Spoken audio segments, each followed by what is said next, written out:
le début des grandes manœuvres au pôle Nord. Un accord au sommet entre les géants russes et américains vient d'être signé. Il s'agit de lancer l'exploration à grande échelle. Nicolas Châteauneuf, Dominique Bonnet, Nathalie Gallet. L'océan Arctique. Ici, l'humanité n'a pas encore imprimé sa marque. Mais pour combien de temps encore ? À l'ouest du Groenland, on peut régulièrement croiser en été des plateformes de forage comme celle-ci. Financée par un groupe écossais à coût de millions de dollars, la traque de l'or noir a commencé. Aux grandes dames des écologistes. Cet été, plusieurs militants de Greenpeace ont réussi à escalader cette plateforme à 180 km des côtes du Groenland. Leur but, dénoncer les risques de l'exploitation du pétrole en Arctique.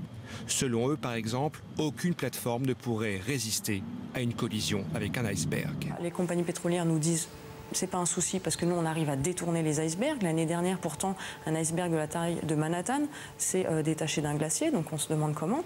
Et en cas de marée noire, il faut savoir que le pétrole pourrait rester coincé sous la glace pendant plusieurs années. Pour tous les spécialistes, une marée noire en Arctique serait catastrophique pour l'environnement tout en étant très compliquée à nettoyer. Mais voilà, selon des estimations, l'Arctique représente 30% des réserves mondiales de gaz, 13% des réserves de pétrole. Déjà, plusieurs sites sont exploités, surtout en Alaska, en Norvège, en Russie. D'autres sont en développement et les projets d'exploration se multiplient.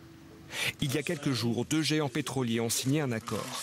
Avec le soutien de Vladimir Poutine, l'américain ExxonMobil et le russe Rosneft vont investir plus de 2 milliards d'euros pour explorer l'Arctique. Les grandes manœuvres commencent.